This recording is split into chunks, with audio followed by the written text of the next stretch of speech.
2004 ஜூலை 16 கும்பகோணம் ஸ்ரீ கிருஷ்ணா பள்ளியில் நிகழ்ந்த தீ விபத்தில் 94 பச்சிளம் குழந்தைகள் கருகி உயிரிழந்தனர்.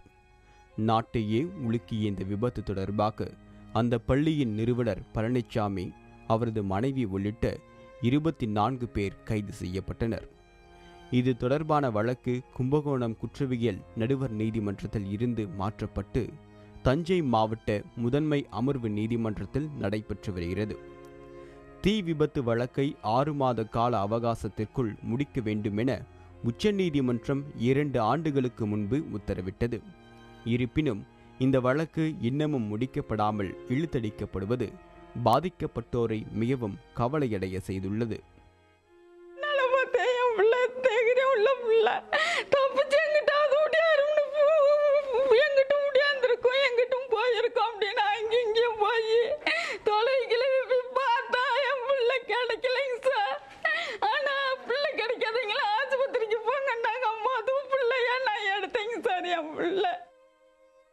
இது ஒருபுறம் இருக்க, பாதிக்கப்பட்ட பெற்றோர் பலர் இதுவரை தங்களுக்கு நிவாரணம் கிடைக்கவில்லை என்றும் வருத்தம் தெரிவித்துள்ளனர்.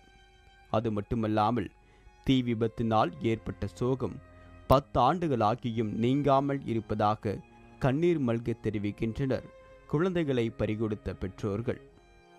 10 வருஷம் ஆச்சு, இது வரைக்கும் எந்த தீர்ப்பு ஒன்றும் தெரியல. தண்டனை அவங்க சட்டத்துக்கு நாங்கள் மதிப்பு கொடுக்குறோம். எங்கள் சட்டம் அவங்களுக்கு நல்ல தண்டனை கிடைக்கணும், அதுதான் ரொம்ப ஆசைப்படுறோம். எங்கள் பிள்ளை நினைவாகவே இருக்கோம். எங்கள் நினைவு 10 வருஷம் ஆச்சு, எங்களுக்கு மறக்க முடியலை. எங்களுக்கு வயிற்றுச்சலாக இருக்கு. விபத்து தொடர்பான வழக்கு விரைவில் முடிக்கப்பட வேண்டுமென்றும், பாதிக்கப்பட்ட குடும்பங்களுக்கு அரசு நிவாரணத் தொகையை வழங்க வேண்டுமென்றும் தொடர்ந்து கோரிக்கை விடுத்து வருகின்றனர் குழந்தையை பறிகொடுத்த பெற்றோர்கள். புதிய தலைமுறைக்காக தஞ்சை மாவட்ட செய்தியாளர் காதர் உசைன். கும்பகோணம் தீ விபத்து ஏற்பட்டு ஆண்டுகள் பல ஓடினாலும் குழந்தைகளை பறிகொடுத்த பெற்றோருக்கு மட்டும் அந்த கோர விபத்து ஆறாத ரணமாகவே உள்ளது. கும்பகோணம் தீ விபத்தில் உயிரிழந்த வடிவேலு என்ற குழந்தையின் பெற்றோர்தான் இந்த சேகர் விஜயா தம்பதி. தீ விபத்து நிகழ்ந்த செய்தியை கேட்டு பதறிப்போன இவர்கள் தங்களது குழந்தையை தேடி மருத்துவமனைக்கு சென்றனர். அங்கே உயிருக்கு போராடி கொண்டிருந்த வடிவேல் இவர்கள் கண்முன்னே உயிர் இழந்ததைக் கண்டு துடிதுடித்து போயினர். அப்போது மருத்துவமனையில் போதிய உபகரணங்கள் இல்லாததால் தங்களது குழந்தை உயிர் இழக்க நேர்ந்ததாக கண்ணீருடன் தெரிவிக்கின்றனர் சேகர் விஜயா தம்பதி. தம்பி தம்பி தம்பி தம்பின்னு எழுப்புனேன், எந்திரிக்கவே இல்லை. அப்புறமா அந்தாண்ட மாற்றினாங்க, பிள்ளைய தூக்கி கொண்டு போய் அந்தாண்ட மாற்றினாங்க. உயிர் போயிடுச்சு. 4 மணிக்கெல்லாம் உயிர் போயிட்டு, அப்புறமா பிராண வாயு வைக்கணும்னு கொண்டு வந்து வைக்கணும், அந்த இது ஆஸ்மா அந்த இது மூக்கில் அப்படின்னு சொன்னாங்க. அது போய் ஒருத்தவங்களாம் போய் பார்த்தாங்க, ஒருத்தர் இல்லை. எல்லா பிள்ளைங்களுக்கும் வச்சுருந்தாங்க, என் பிள்ளைக்கு அம்பில்லை. அந்த பையனுக்கு உயிர் போயிடுச்சு. மூத்த மகனை தீயில் பறிகொடுத்த வேளையில் 2வது மகன் ராம்குமாரும் மனநிலையால் பாதிக்கப்பட்ட சம்பவம் இவர்களை மேலும் கவலையில் ஆழ்த்தியது.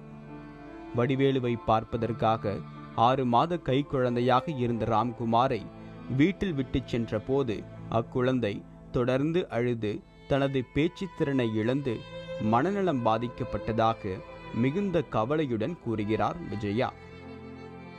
ஸ்கூலுக்கு காலைல கிளம்பி அனுப்பி கொண்டு போய் நானும் இந்த பிள்ளைய கைப்பிள்ளையை தூக்கிக்கிட்டு எங்கள் பையனை அழைச்சிட்டு கொண்டு போய் நான் விட்டு வந்து ஒரு வீட்டில் வந்து பருப்பு தான் வேக வச்சுருக்கேன். வந்து திருப்பி வந்து ஒரே ஆம்புலன்ஸாக போய்கிட்டே இருந்துச்சு. ஆம்புலன்ஸாக போகுதுன்னு வெளியில் வந்து பார்த்தேன். வந்து பார்த்தோன்னே அவங்க சொன்னாங்க, தீ கிருஷ்ணா வந்து எரியுது, கிருஷ்ணா அப்படின்னோடனே நான் ஓடினேன். எங்கள் வீட்டுக்காரங்க வெளியில் போயிட்டாங்க, யாரும் ஆளுங்க இல்லை. சின்ன பிள்ளைய இவனை விட்டுட்டு போனேன். இவன் வந்து பக்கத்து வீட்டில் விட்டுட்டு போனேன். இவன் கடந்து கத்தி இந்த பையன் மூளை வளர்ச்சி இல்லாமல் ஆயிட்டான். அந்த மாதிரி இந்த பையன். இப்படி சோகத்தில் வாழ்ந்து வரும் சேகர் விஜயா தம்பதி மகனை இழந்து வாடும் தங்களுக்கு இதுவரை எந்த ஒரு நிவாரண உதவியும் வழங்கப்படவில்லை என்று வேதனையுடன் கூறுகின்றனர்.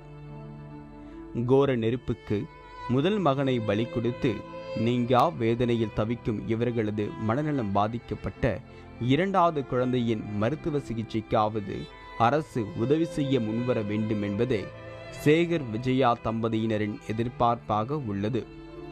புதிய தலைமுறைக்காக தஞ்சை மாவட்ட செய்தியாளர் காதர் உசேன்.